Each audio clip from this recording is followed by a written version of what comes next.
Então, muito bom dia.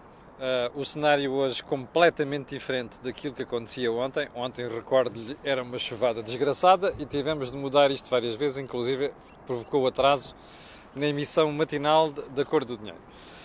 Hoje, pelos vistos, está diferente, pelo menos de manhã não está a chover. Vamos lá ver o que acontece durante o resto do dia.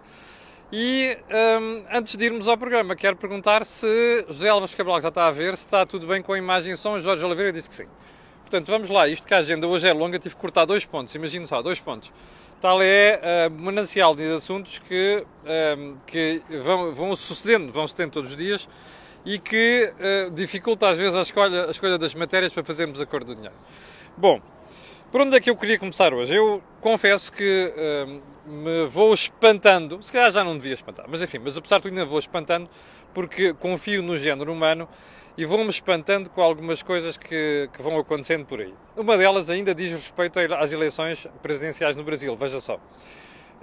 Há gente muito atenta que vê a Cor do Dinheiro. Aliás, eu tenho referenciado isso, as audiências estão ao seu nível mais elevado, nível mais elevado de sempre, não é só nos views em direto, inclusive no reach que a página tem, mas dizia eu, o facto de ter muitas pessoas a seguir é útil porque nos alerta para coisas que nós falhamos, para coisas que nós não chegámos a explicar, ou então até para coisas onde nós nos distraímos. E foi o caso. Houve um espectador que me escreveu a perguntar porque é que eu tinha comentado uma série de coisas sobre as eleições do Brasil e porque é que não tinha a coragem de comentar certas buçalidades que tinham sucedido em Portugal. Ao que eu retorqui que tenho comentado algumas destas especialidades, mas confesso que não estava à espera que ele me tivesse chamado a atenção para uma verdadeira buçalidade, ainda por mais vinda de uma pessoa, porque eu tenho um grande respeito, gosto dela, que é a Margarida Martins, a antiga Presidente da Associação Abraço e Presidente da Junta de Freguesia de Santa Maria Maior, e digo eu, aspirante um dia a ser Presidente da Câmara Municipal de Lisboa. Eu tenho muito respeito pela Margarida, gosto muito dela, tenho um relacionamento de quando estou com ela, que é um relacionamento de democrata. Conseguimos trocar ideias sobre muitas coisas, inclusive sobre as diferenças entre esquerda e direita, inclusive sobre aquilo que são as opções para Lisboa, e é por isso que me espanta tanto acreditar naquilo que vi ontem pelo post que mandou o referido espectador, o que ela terá dito depois das eleições no Brasil. E terá sido qualquer coisa como, bom, essa malta em Portugal que votou no Bolsonaro, se calhar agora devia voltar para o Brasil. Eu não quis acreditar, porque primeiro a pessoa mandou-me esta informação por escrito, não quis acreditar. E depois mandou-me a informação com o post em si, da Margarida Martins. Bom, eu estou verdadeiramente chocado. Em primeiro lugar, porque nós não somos donos da democracia no Brasil. Estou farto de dizer isto, estou farto de explicar isto. E há pessoas em Portugal, inclusive da classe política, que não percebem isso. Não percebeu o Sr. Presidente da República quando falou sobre o assunto, não percebeu o Francisco Assis, do PS, não percebeu muita gente, não percebeu gente da direita, mas enfim. Bom, mas agora, aqui o que é chocante é perceber como é que as pessoas se arvoram a um direito divino sobre a verdade no Brasil, não é? E como é que as pessoas se arvoram a decidir por outros? Então, mas os brasileiros que vivem em Portugal não têm o direito de fazer a sua escolha. E quando fizerem a sua escolha são obrigados a emigrar, ou sair, ou regressar ao país de origem, só por votarem alguém em que uma pessoa não gostou aqui em Portugal? Bom, isto é o melhor nível soviético. Já não digo comunista, é soviético, não é? Na União Soviética, na antiga URSS, e a Margarida Martins tem idade para saber o que aquilo era, é que se mandava as pessoas para um gulag, ou então despachava-se as pessoas para certos sítios quando tinham opções ideológicas diferentes. Mas, qual é a diferença entre aquilo que a Margarida Martins está a dizer e aquilo que se praticava em Portugal antes do 25 de Abril? Eu não consigo perceber isto. E, portanto, para uma pessoa com a visibilidade da Margarida, para uma pessoa com a posição institucional da Margarida, para uma pessoa que é uma referência para muita gente e para uma pessoa que dirige uma instituição pública chamada Junta de Freguesia de Santa Maria Maior, em Lisboa, exigia-se um bocadinho mais de tino na língua e um bocadinho mais de bom senso. Bom, quando estiver com ela, hei de ter a oportunidade de comentar o assunto. Bom, tinha aqui mais um assunto no período do dia, mas tive que o tirar porque não íamos ter muito tempo. Vamos diretamente ao que nos interessa o assunto principal do programa de hoje. Só um ponto, eu já percebi, eu estou aqui na zona do Parque das Nações, vou para o Web Summit daqui a bocadinho, vou fazer uma entrevista, não lhe vou dizer já com quem é, aí por volta das 11 da manhã, uma entrevista interessante, fique atento. Bom, vamos então ao assunto. Esta história de Tanco está a atingir foros impensáveis. E antes de ir àquilo que foi ontem os comentários do Sr. Presidente da República e do Primeiro-Ministro, eu só queria dizer isto. Hoje, amanhã e nos próximos dias, eu espero que tanto o Primeiro-Ministro como o Sr. Presidente da República pensem na imagem que neste momento Portugal, os portugueses estão a ficar das mais altas esferas do Estado. E eu vou dizer porquê.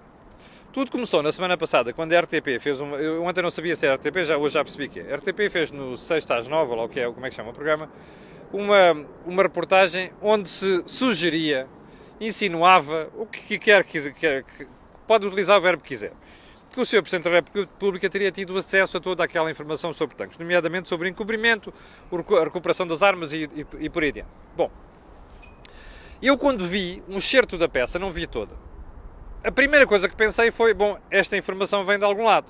E vem, claramente que vem. Não estou a dizer que os jornalistas não tenham feito a sua investigação, não é uma consideração jornalística, neste caso.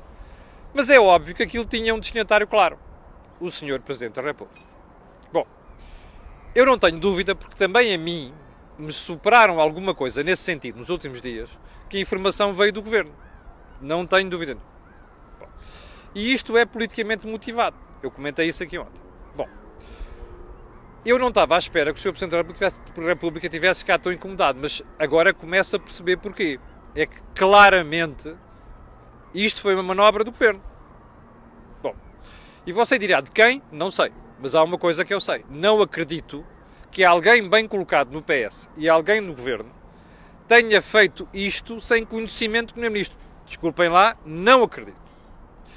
E deixei ainda menos de acreditar ontem ao ouvir o Sr. Primeiro-Ministro. A uma certa altura, os repórteres de televisão cheiam no microfone e diziam assim: então, mas o que é que o senhor tem a dizer sobre isto? É claro que estamos todos ansiosos.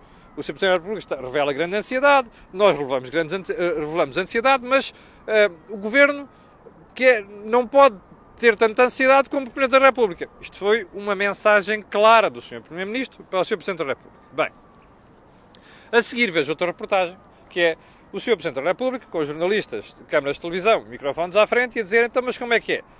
Bom, eu senti necessidade de clarificar, porque já tinha sexta-feira, tinha falado ao público, depois no fim de semana não sei o quê, e agora, de facto, com todos os factos na mão, quis que ficasse claro. Eu não tive conhecimento nenhum sobre o assunto.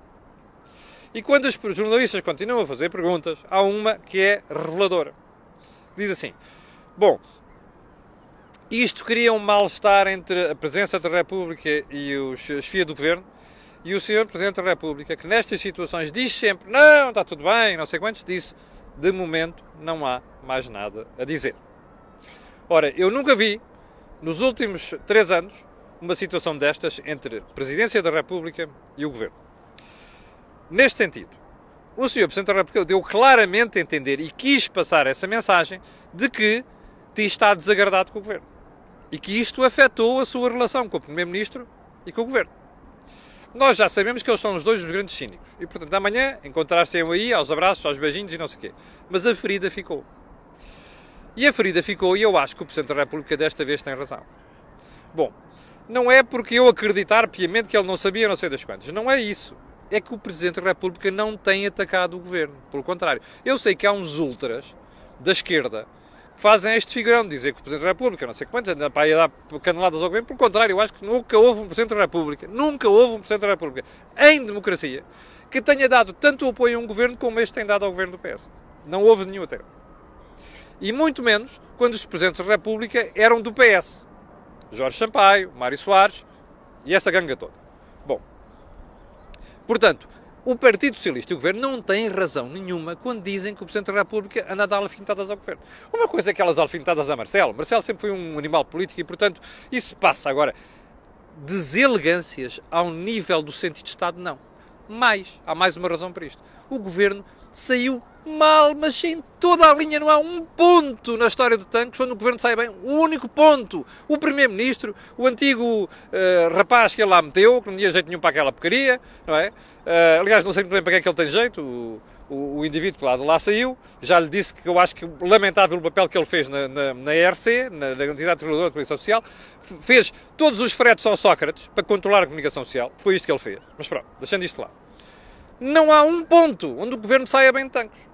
E de quem é a culpa? Do Presidente da República? Não. Dos jornalistas? Muito menos. A culpa é toda do Governo. Porque foi o Governo que desvalorizou aquilo, maltratou o assunto e não o conduziu bem. E com isso meteu-se num beco sem saída. Agora, o Sr. Primeiro-Ministro, que quer sair desse beco sem saída, assuma a burrada que fez. Ele e o Governo dele. Não atira as culpas para cima do Presidente da República. Isto sem embargo, eu não estar aqui a garantir que o Presidente da República não sabia dado. Não sei se sabia ou não. Mas a verdade é que isto não pode ser. Este espetáculo está a ser dado entre as duas instituições mais elevadas da República Portuguesa. E eu espero que nos próximos dias alguém ganhe um bocadinho de senso nesse aspecto. E eu julgo que ontem o Presidente da República deu uma boa ajuda nesse sentido, quando veio dizer não há mais nada a dizer sobre o assunto. Mas há uma coisa que eu sei. Quem conhece Marcelo não se esquece. Quem conhece? Bom, segundo ponto. Vamos à história dos juízes, que eu fiquei de comentar isto ontem. Mais de 800 pessoas a verem em direto. Muito obrigado pelo apoio à Cor do Dinheiro. Os juízes podem fazer greve. Bom, eu não vou responder por mim, que eu não tenho conhecimentos suficientes para dizer, embora tenha estudado o assunto. Mas vou-me apoiar naquilo que dizia o meu antigo professor de Direito Constitucional, chamado Jorge Miranda, que dizia sempre assim: meus amigos, os órgãos de soberania não fazem greve. O Primeiro-Ministro não pode fazer greve, o Governo não pode fazer greve, tribunais são órgãos de soberania. Está escrito na Constituição. Não podem fazer greve. Bem, você dirá, mas os juízes fazem greve. Pois fazem. Já fizeram duas. Salvo erro, 93, o que eu me recordo, ainda com o professor Cavaco, em 98, com Guterres, salvo erro, e agora esta julgo que é a terceira. Bom, em minha opinião, isto é um péssimo exemplo que um órgão de soberania está a dar ao país, não é? Porque está escrito na Constituição da República Portuguesa que são um órgão de soberania. Portanto, e o órgão de soberania não pode fazer greve. Isto aqui é de bom senso, já não digo de cátedra. Isto é de bom senso. Mas como você sabe também, há muita coisa que falta aos sindicatos, sobretudo o bom senso. Sejam eles da magistratura, sejam eles do metro, que eu já vou falar há bocadinho, seja o que quiser. Falta muito bom senso. E quando as pessoas metem na cabeça, querem prosseguir num certo objetivo, estão-se a marimbar para as leis e para as normas. E, portanto, os juízes estarem a dar este exemplo é a pior coisa que pode haver. Porque, repara, os juízes julgam, não é? São aqueles que interpretam o direito e fixam as penas. E, portanto, imagina o que é um juiz estar a dar um exemplo deste à sociedade portuguesa, que é, nós somos os primeiros a violar a lei. Não é? Porque a própria Constituição diz que nós somos órgãos de soberania, portanto, órgãos de soberania não fazem greve. Bem, é estranho. Ainda para mais uma greve daqui até outubro, não é? De forma seletiva, 21 dias. É óbvio que isto vai dar uma trancada monumental naquilo que é a regularização e avanço de processos dos tribunais. Bom, isso é uma das consequências. Bom, como você sabe, nós temos um problema com a justiça e com a litigação da justiça. Mas agora a questão não é essa. A questão é, qual é o exemplo que se dá isto? Você dirá, está bem, eles estão a pressionar, e você vai ver que a questão que se vai resolver, porque, entretanto, o próprio Presidente do Supremo Tribunal de Justiça estava a dizer que está incomodado com a situação e que isto pode passar uma imagem diferente para a sociedade. Pois pode. E eu acho que isto aqui é uma estratégia para se poder negociar e chegar a bom porto. Agora, o que é que passa para a opinião pública? A ideia de que os fins justificam os meios. Ora, se isto vale para um António Costa, se isto valia para um José Sócrates, se isto vale para um Pedro Passos Coelho ou qualquer pessoa da política, eu percebo. Agora, o Rui Rio, o que não faz sentido é estar a ser protagonistas num processo destes pessoas que fazem parte de órgãos de soberania. Portanto, vamos lá ver se o bom senso sobrevém e se a brincadeira se resolve. Bem, embora eu esteja convencido que só se vai resolver com uma coisa, quando o governo ceder aos juízes nesta questão em discussão, que é a questão das remunerações. Que eu sinceramente nem sei se eles têm razão ou se não, mas enfim, a questão não é essa. A questão é que, verdade seja dita, o governo tem aqui alguma culpa.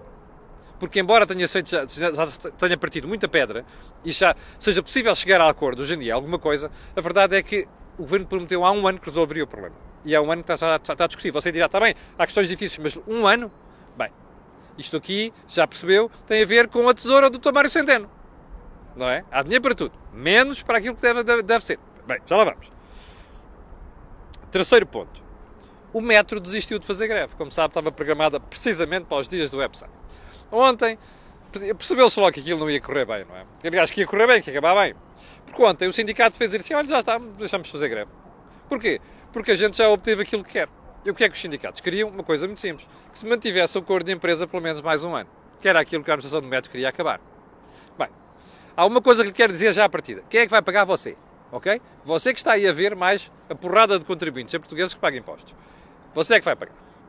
E agora, eu queria levar isto mais longe. Que é para lhe explicar o seguinte. Porque é que eu nunca quis o metro, a Carris, a Sofluz, essas coisas todas, mais o STCP do Porto e o Raico Parta, nas mãos das autarquias. Por causa disto. Quando o governo anterior da Troika decidiu privatizar no sentido de concessionar a exploração destes transportes, foi das medidas mais importantes que eu já vi tomar na Terceira República. Porquê? Porque, como você sabe, os transportes públicos de metropolitanos determinam a sorte das greves, nomeadamente das greves totais. E, portanto, isto foi a clara cedência ao PCP e ao Bloco de Esquerda. Bem, está aqui à vista. É que quando chega a altura das eleições, ou momentos como este, Web Summits, não sei das quantas, estas pessoas sabem que é o momento certo para pressionar. E sabem que têm a faca e o queijo na mão. Porque ninguém investe nas eleições ou a caminho de eleições vai deixar de ceder às pretensões. É por isso que os transportes públicos em Portugal metropolitanos têm uma dívida próxima dos 16 bi. Está a ver? Ou seja, o setor que está nas mãos do Estado, transportes, 16 bi, ou à volta disso. Bom, você dirá, é pouco dinheiro? Não, não é. E está a ver como você daqui a uns tempos vai ter o mesmo problema. Quando você tiver a próxima crise, vai ter que voltar a cortar em tudo que neste momento está a ser cedido, nomeadamente nestas áreas. E depois você sabe qual é o impacto que isto tem, nomeadamente nas greves, nas manifes e na agitação social e na paralisação que isto provoca no país. Bom, quarto ponto. Catarina Martins disse no fim de semana ao Expresso, eu não tinha lido a entrevista na atualidade, fui lê-la ontem, disse que não está feliz com o déficit zero. Eu até lhe vou citar a expressão dela, que é para eu não ser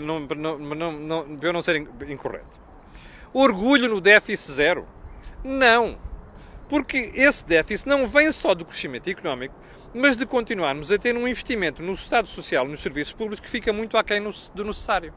Ou seja, trocando por palavras de uma 500, como se dizia quando eu era miúdo, 5 tostões, o que a Catarina está a dizer é, eu orgulho no déficit zero? Não, porque esse déficit não está só no zero, porque o crescimento económico é maior e as receitas são mais elevadas, mas porque o Governo não está a investir o suficiente no orçamento da sua direita. Muito obrigado. No Estado Social, na saúde, nos serviços públicos, não sei. É verdade. É verdade. A saúde é um bom exemplo disso. Mas a pergunta fica sempre, já é a enésima vez que faz esta pergunta, Catarina, se é assim, porque é que a menina votou? Não é? A menina, na semana passada, votou, e o seu partido, mais o PCP, mais o PS, o Orçamento de Estado. Ou seja, nós não somos parvos, não é? Não podemos estar aqui a ouvir alguém aos gritos a dizer bem, não concordo com isto, não sei das quantas, estes tipos são os malandros, pá, cortam aqui e ali, prejudicam o Estado Social, mas depois na volta, olha, deixa-me lá votar esta brincadeira. Ou seja, já percebeu? O PCP e o Bloco de Esquerda estão convertidos a esta política. Não é estão só entalados, estão convertidos a esta política. Eles já sabem que não se pode respeitar direitos orçamentais, ter dívida pública elevada, mas fazem aquela figura a dizer que sim, mas em privado já perceberam que não. E agem desta maneira. E, portanto, tudo isto não se engane. É tudo concertado com o Governo. Está a ver? Epá, eu faço esta figura em público. Depois em privado a gente entende. E isto é tudo concertado. Já chegou a um ponto tal que eu não acredito que com os cortes que há em certas áreas, que a Catarina tem razão nesse aspecto, e o Jerónimo Pessoa também, eu não acredito que eles alguma vez de bom senso pudessem caucionar isto se não fosse pelos interesses que têm. Os interesses que têm já perceberam que estão condenados a viver com isto, já se converteram ao poder, gostaram do poder, provaram a sopa e gostaram da sopa. E querem viver com aquilo. Por mais que isto viole aquilo que foram os princípios que defenderam sempre. Portanto, para a Catarina dizer estas coisas, não tem valor nenhum. Porque nós não somos parvos e, portanto, também não é parvo o eleitor do Bloco de Esquerda, do PCP, e eu suspeito que no próximo ano a gente vai ver isso. Mas enfim, se me enganar, aqui estarei para dizer que peço desculpa. Bom, seguindo para mim, que isto faz tarde, qual é o próximo ponto? O próximo ponto é... eu tinha prometido falar disto ontem. O Observatório de Imigração terá dito no final da semana passada que Portugal precisa desesperadamente de mão de obra para fazer de imigrantes, para fazer falta à mão de obra que começa a ser escassa. Pergunta, tem razão? Eu acho que tem razão. Mas há áreas onde tem muita razão. E não é a história só de vamos buscar as pessoas que cá e não sei das quantas. Não.